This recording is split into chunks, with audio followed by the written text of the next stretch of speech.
Hi all, good morning. I welcome everybody to the second day of the conference. Today we will kick off with the Microsoft MVP Dan Toomey, all the way from Queensland in Australia. His session will be about scalable and distributed architectures, which will benefit of event-driven designs. Yeah, over to you, Dan. Thank you very much for that introduction. So I'm really excited to be here. This is my 4th year speaking at this conference and probably my 6th or 7th year attending it. We all know it's the best integration conference of the year, and I'm really, really happy to be here, even if it's only virtual. So this slide contains a bunch of really boring information, but the one thing you might probably want to make note of is that QR code. That will take you directly to my LinkedIn profile. And if you sent a link to connect to me, please put a note that you've actually attended this presentation. I do get a lot of invitations, but if I see that note, I'll be sure to accept your invitation to connect. And that will be kind of important because this session is only 30 minutes long. I've got a lot to show you, so there's probably not going to be a lot of time for Q&A. But if you want to follow up with me afterwards by connecting to me on LinkedIn or Twitter, to ask a question, make a comment, or even a criticism, by all means do that, and I'd be happy to connect with you that way. So if we're going to talk about event-driven integration, we probably first ought to be sure we understand what an event is. So this picture shows one kind of event. Now, generally, the events that we deal with day to day in the IT world are not quite so dramatic as this. Although maybe on a really bad day, like when somebody drops your production database, it might seem that way.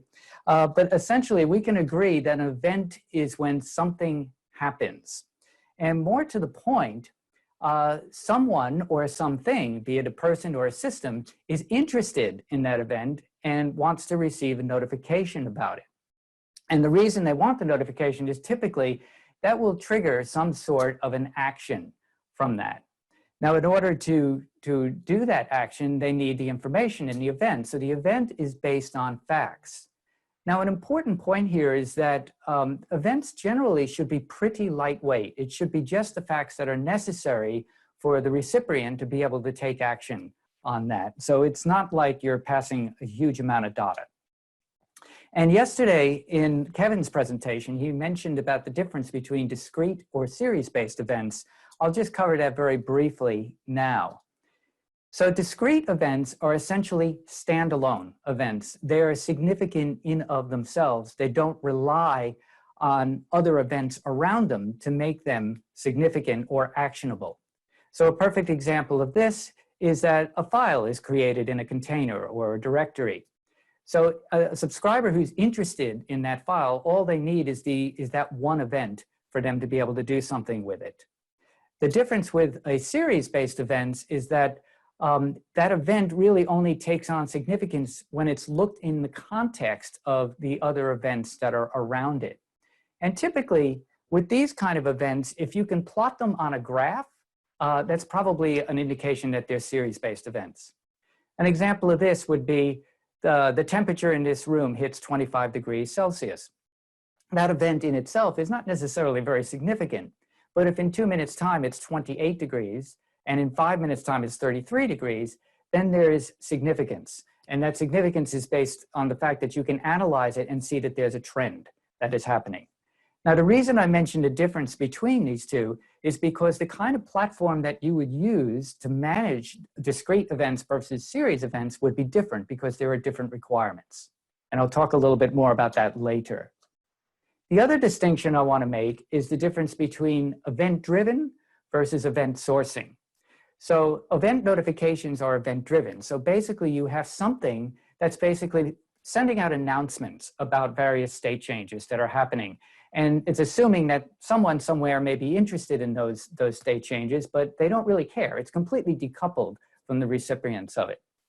Event sourcing is different because the events themselves are actually quite important and significant to the sense that they need to be persisted, and they also need to be replayed. So the replay capability would be the way to recover the state of something by simply replaying those events in an order. So think about auditing, for example. And again, the reason I mentioned these two things is because the kind of platform that you would use for each of these situations is different. So now that we've covered that, why do we care about event-driven integration? So we live in a world where we have data coming from everywhere. We're being bombarded with data. We have it from IoT devices, mobile devices, social media, all kinds of places. And today, the trend is to build APIs that can basically drive your applications and to capture these events so that you can react to them in real time. So about 5 years ago, Gartner came up with this idea called the Copernican shift. And the shift is basically that the traditional applications used to be very data-centric. So preserving the data, capturing that, and persisting the data was one of the highest priorities. And then everything else would sort of drive on that data. But then lately now we've seen the trend toward events being at the center of everything. And the first priority is to actually react to those events. So one of the reactions to that event might be persisting it and storing it in the database, but that's not the primary driver of the applications. So basically, that's why we have so many APIs, and event integration is necessary to be able to tie those together and react to events and tie those APIs so that you have a meaningful application. The other thing is that we kind of, today's world, we expect everything to happen in real time. When your friend posts something on social media, you want to get a notification right away about it, okay? Or if somebody skims your credit card and starts making illegitimate charges, hopefully the bank's artificial intelligence will pick that up and send you a notification. That's not going to be very useful to you if it comes the next day because it was sent as part of an overnight batch job. So we want things to happen in real time or as close as possible. Event-driven applications make that possible because you react to those events as they happen. And in the messaging world, we're very used to this sort of asynchronous model where we, publish and subscribe and stuff. But most of the applications, for example, when we're using Service Bus, rely on the receivers of those messages actually pulling them, actually polling. And with event-driven, if you can push your notifications out, that's actually not only a more efficient and quicker solution, you get more real-time behavior that way, but it also, especially in a cloud-based world, it can be cheaper because in the cloud, every action is metered, including polling actions, whether or not you actually receive data with that. And as we mentioned, publish and subscribe, we love this model in integration. BizTalk is built on it. The great thing about publish and subscribe is that the publisher is completely disconnected and decoupled from the receivers, which means that if you want to extend your application or enhance it with adding additional functionality, you can add additional subscribers without actually impacting the publisher or anything that's already using it. So it's a very extensible and scalable model. Now, I want to briefly mention cloud events. Kevin did mention this yesterday as well. So Microsoft has been working with the Cloud Native Computing Foundation to come up with an industry standard or specification for how to describe events, specifically cloud events. And I wanted to show this because it kind of really drives home the idea about what an event notification should really look like. So here's an example instance of a cloud events according to Schema 1.0, which we see is already indicated in the instance as the version. This event contains attributes which are typical to all notification events, and that is what describes the kind of event that it is. So you have the type, in this case that's a pull request for GitHub. You have the source, where it came from, and you have the subject, which is the uniquely identifying information for that. So in this case, you can assume that 123 is the identifier for that particular pull request. The notification itself also needs a unique identifier, and that's achieved through a unique ID and a timestamp. And this would help distinguish this event instance from other event instances that might have same or similar metadata. Then, of course, you have the payload. Now, the idea, as I mentioned before, is to kind of keep the payload fairly light. Maybe not quite as lightweight as this example, but you get the idea. You should really be sending just enough facts, enough metadata in this notification so that the recipient can take whatever action they need on it. So in the example, say, of a file being created somewhere, you might include information like the name of the file, the size of the file, the type of file, certainly the timestamp of when the file was created. but you wouldn't likely send the contents of the file, because then that's not really an event notification anymore. That's actually more like a message, and it's actually pushing data. And then there is also the opportunity to extend this a little bit with additional attributes or custom attributes that, that might assist in being able to filter or route these events. So now that we've talked about all these concepts, I'm going to get to the main subject about this, which is Microsoft's platform for event notifications. And that, of course, is Azure Event Grid. It's one of the pivotal offerings in Azure Integration Services. So as we know, it's an asynchronous method for capturing events and sending them around in a decoupled fashion. It works basically on publish and subscribe, which it supports advanced and intelligent filtering and routing capabilities. Now, looking at that, you might say, well, hang on, this looks just like Service Bus. And you'd be right, except that with Event Grid, there's a difference in terms of the model. So with Service Bus, when you write something to a queue or a topic, the consumer of that message, it's their responsibility to actually pull that message off that topic or queue. Whereas with Event Grid is a push-push model. So Event Grid will actually actively push messages out to the subscribers without the subscribers having to poll for them. And that's how you sort of get that real-time capability with it. It's a very efficient model. The other difference is that Azure Event Grid is built into a lot of Azure services already. So if you want to capture events from those particular services, most of the time you don't actually have to write any code. You can just basically provision an event topic from that particular service. And there are quite a few services already. And I bet it won't be very long before this diagram is out of date again, because new services are being added as sources of events all the time in Microsoft. So you can see you've got a whole lot of different Azure services that are supported right now for capturing events. But I also want to draw your attention to the custom events, because whilst all the other ones can be captured from within Azure, custom events allows you to capture events from outside of Azure. Now, you do have to write a bit of code for this, and you have to be able to authenticate to be able to publish a message on an Event Grid topic. But if you can do that, you have the ability then to manage all your events in one place. And you can see that there are a lot of event handlers too, and you saw some demos yesterday that included things like functions and logic apps. But I want to draw the attention to the webhooks, because with webhooks, you also have the ability to push events out to services that are outside of Azure as well. Anything that's capable of exposing a webhook URL and creating the proper handshake with Event Grid is able to receive those event notifications. So this is a very, very extensible model. So Event Grid is built to be very, very reliable and performant. The goal here is for 99% of events to be handled in milliseconds. And as far as scalability goes, within every region, it's been designed to handle about 10 million events per second. That's a lot of telemetry. And I've already mentioned that Event Grid will push events out to your subscribers, but it will actually do that with retries. It will try very, very hard, by default, up to 24 hours to deliver those notifications to your subscribers. And it does it with an exponential backoff. So for example, it might, if it fails the first time, it might try again in 10 seconds, then in 30 seconds, then 1 minute, then 5 minutes.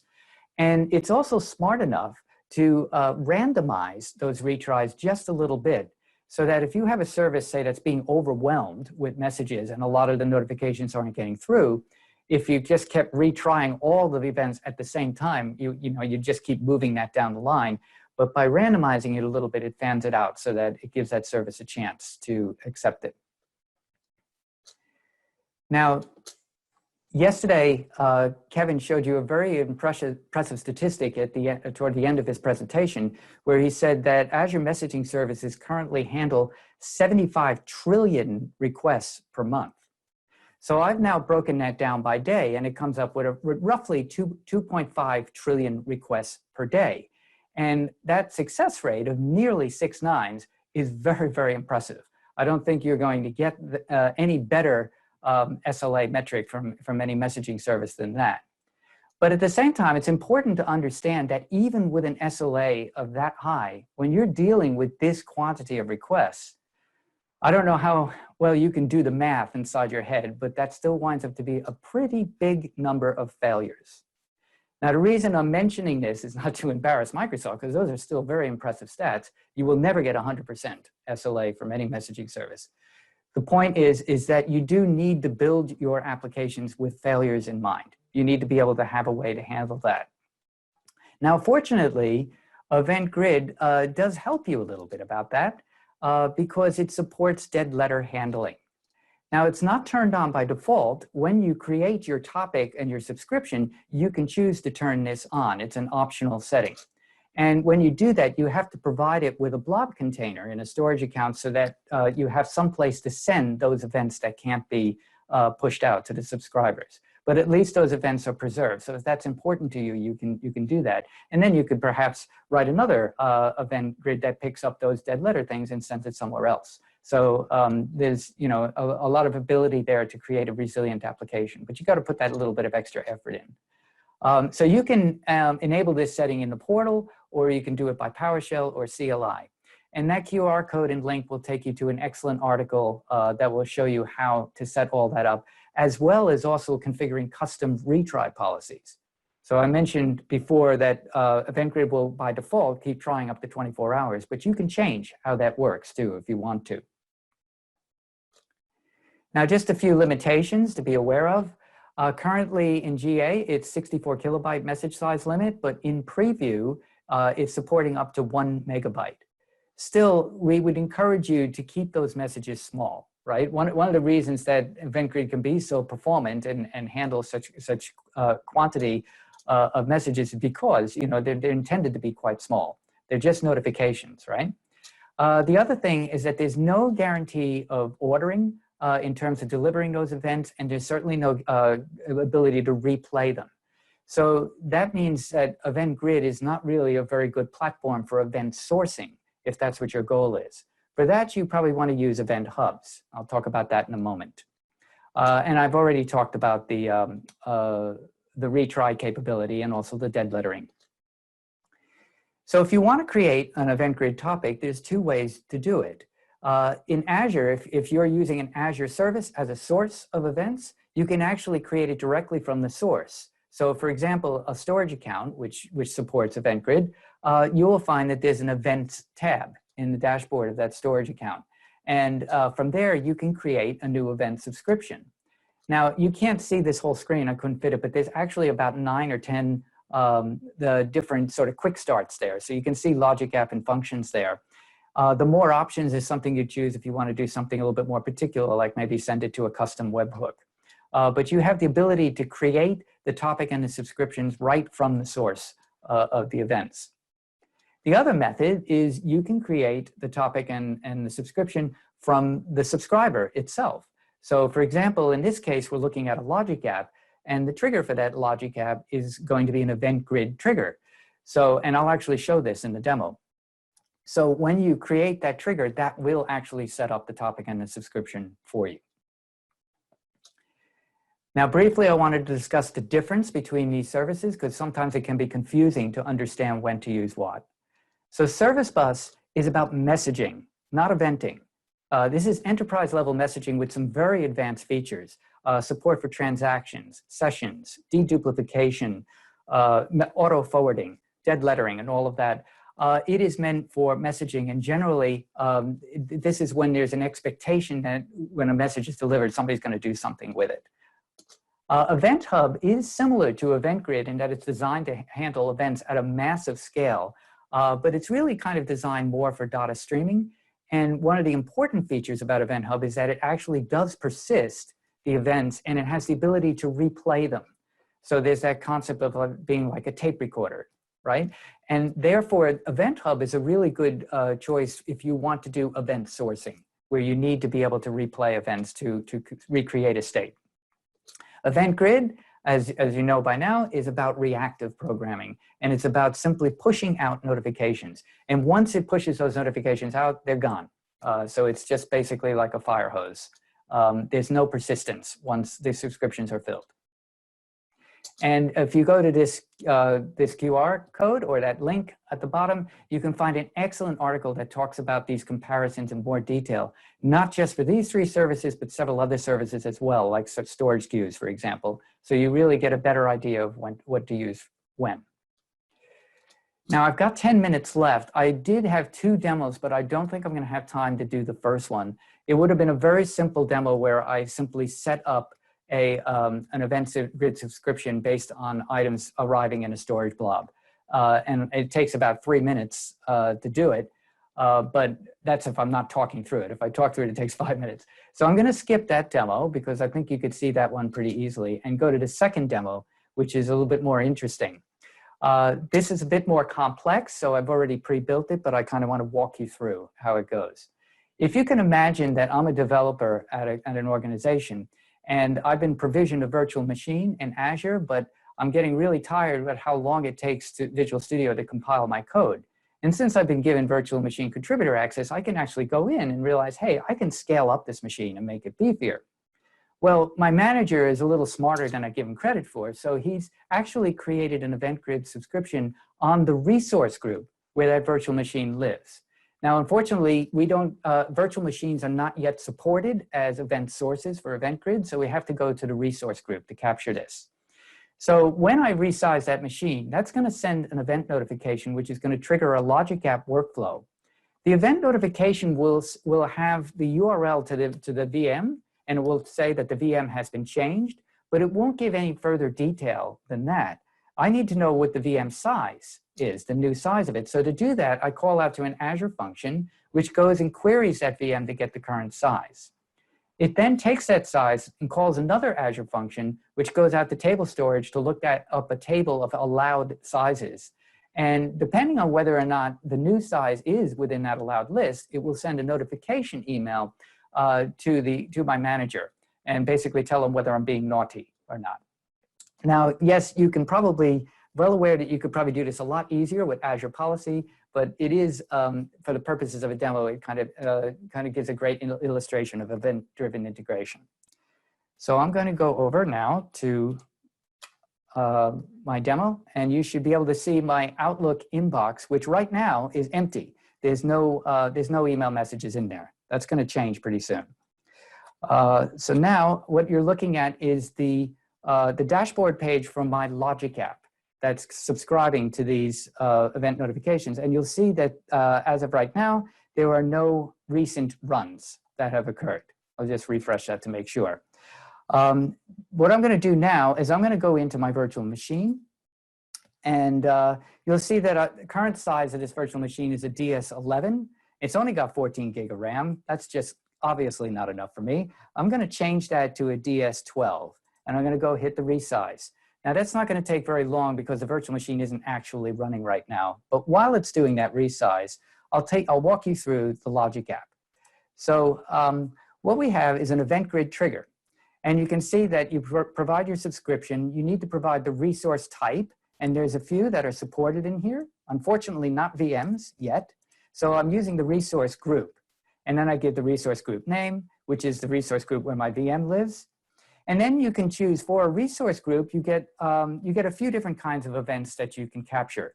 So you can see that basically it's either a delete or a write or a general action, and you have a cancel, failure, or a success event for that. I'm only interested in the write success. I only care whether the VM state change was actually persisted. So that's my trigger.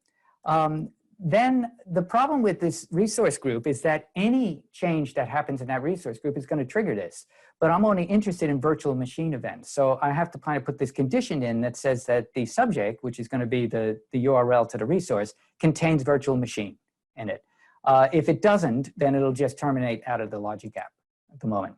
But if it progresses, then I'm going to call my first Azure function, which is going to go and query that virtual machine and get the current size. It'll return that size and pass that to the next Azure function, which is going to call off the table storage and see if it is an allowed size. And then it will return either true or false. With that true or false flag, I can then go into my conditional statement. And if it is an allowed size, it will send a simple notification mail with a low priority. And there's be some metadata that I can put into that message that comes from the event notification. And I can also even put the actual size of the machine in there using the dynamic properties from the previous actions. But if it comes back false, the difference here is I send an alert email with a high priority. And of course, I indicate that the size is an unauthorized size. So by now, hopefully that event has been picked up. So if I just go back into here and refresh, we should see. Yes, yeah, we see a successful run that's happened. And I'll click in there. And using the built-in tracing capability of Logic Apps, we can monitor what's actually happened in here. It's a little bit slow loading. Okay, so the green check marks tell us where it went. So obviously the trigger fired, the condition fired, and it was a virtual machine that came through because that said true. My functions both succeeded, and the result of the test was false, which meant that it was not an approved size. So therefore, an alert email should have been sent. And if I go back to my Outlook box, lo and behold, I've got a message there, a high priority message that warns me that there's been an unauthorized VM size change. And we can look and see the details in the message, including the actual size that the VM has been changed to. And now my manager can come over and slap me on the back of the head and say, why are you trying to break my budget? So there we have our end-to-end integration. So getting back to the slides now, and I see I'm getting a bit close to the time. So basically to wrap up, what the take-homes here are that event-driven design allows you to create cost-effective and real-time solutions that actually react to events and become very responsive. And Event Grid is Microsoft's platform for handling event notifications, and it allows you to very, very easily build serverless end-to-end solutions often with no code, especially if you're doing it all within Azure services. And at the risk of sounding a little bit like our other Dan, the importance about using the right tool for the job. So if event sourcing is what you're after, Event Grid is probably not the right tool. You probably should be using event hubs for that.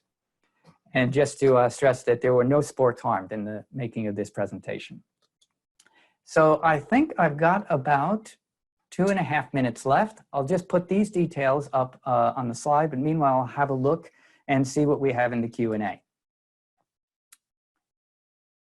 Okay, I don't see anything impending. Okay.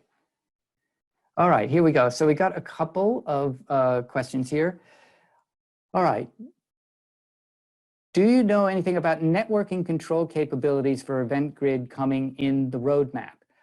So is there going to be network controls around Event Grid? Now, I think I'd have to go back and listen, but if you go back to Kevin's presentation yesterday on things that they were planning, I do think they were talking about the possibility of integrating Event Grid with, I can't remember if it was private links or maybe service endpoints, but hopefully being able to get a little bit more integration with that. So I would have to go back and review that. That was the first I'd heard of it, is when I saw Kevin's presentation yesterday. So I can't really give you an authoritative answer on that, but I would just say go back and review what Kevin said yesterday. I know I will now after that. Does it support business applications such as Dynamics 365? So at the moment, Event Grid doesn't, because there's no like native built-in support for Dynamics 365. And I think the reason for that is because, the Event Grid's native support is in Azure itself, in an Azure subscription and based on resource groups and subscriptions and those kind of objects. So Dynamics 365 wouldn't actually run in that context. But I don't think it would be very difficult to create, for example, with Dynamics 365, you might use Power Automate or something to publish an event somewhere to say a service bus or something, and then have that integrate with Event Grid. So directly, no, but indirectly, I'm sure it's very possible. And I think that's it for questions. And we're probably just about out of time. Great, I'm not missing it, I don't think, am I? Sorry, there are a few more. Okay.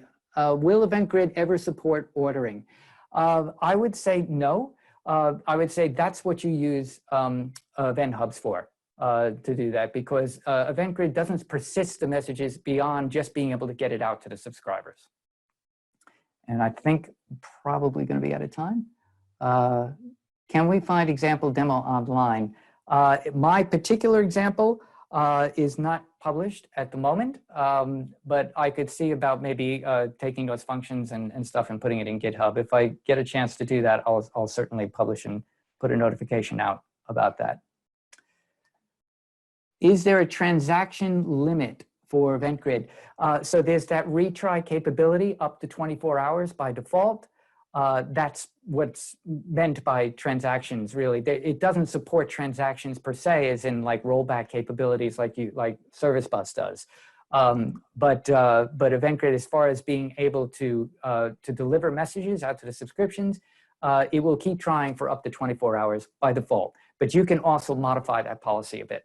Whether you can go beyond 24 hours, I'm not sure. But you can definitely modify that, that retry capability. Event Grid integrates with private link. Oh, great. Okay, thank you, Carson, for illuminating that. So there's probably your answer about network integration. Should Event Grid instead for discrete application events? Service bus topics are definitely not redundant. No, different purposes. Service bus is for messaging. Event Grid is for event notifications. Again, very lightweight notifications, sending out. Service bus gives you a lot of more advanced functionality like transaction support and sessions and duplication and all of that. Great. Have you seen a B2B customer directly subscribing to event domains? I haven't myself. No, I don't have a customer doing that. But there is something I didn't discuss was event domains. And with event domains, you basically can segregate your Event Grid topics out within different Active Directory tenants, but still manage the original source events from one place. So no, I don't have any specific experience with that with my clients, but it sounds like something that's very achievable. Is it possible to get an alert when unmatched topic comes in? I don't know how much time I have, but what I can show you, if I can go into this screen, is in the resource group here, you get monitoring of your event subscription, and you can see that there's different events here, published events, published failed events, matched events, delivery. So there is metrics that's collected. As to actually delve in and actually see, I think if you enable logging with log analytics, you're probably able to query that stuff. I haven't done it myself, so I can't speak with any real authority on that, but the fact that you're seeing these metrics here means that that information is being collected. How are we doing for time, Mohan? I think we are on, the time is just about done, Dan. Like the next session starts in another minute. Oh, great. So I can keep going. Okay. Is there something like the Service Bus Explorer to browse events? If there is, I'm not aware of it yet, but I sure would be a great idea for somebody to write something like that. I think that would be absolutely awesome, because there is a little bit of, it's kind of a little bit like black box to me at the moment, to kind of actually see all the events that are coming. If you're not capturing them somewhere and sending them out, it's a little bit hard to see it. So that would be a very interesting product to develop. Is it possible to get an alert for unmatched? Yeah. The next session starts in another 1 minute, so I think. Okay, well, I might wrap up then. So thank you very much for joining us. I hope you have a great rest of the conference. And again, feel free to connect to me if you have any other further questions that I didn't get to today. Thank you. Covey.co